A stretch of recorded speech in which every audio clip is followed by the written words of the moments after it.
Hi friends, তো দেখো আবারও আজকে রান্না নিয়ে চলে এলাম। তো এখানে আজকে রান্না করছি ডিমের আলু দিয়ে ঝোল।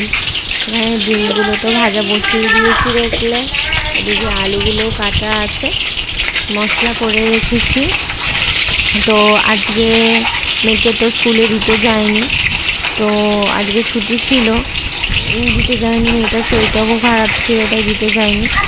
তো তাই আজকে বাড়িতে বেলাতেই রান্না করছি।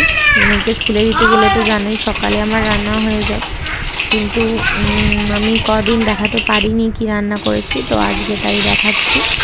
দেখো এই যে আলুগুলো লাল লাল করে ভেজে নিচ্ছি, তারপরে এই যে মশলা কষাচ্ছি।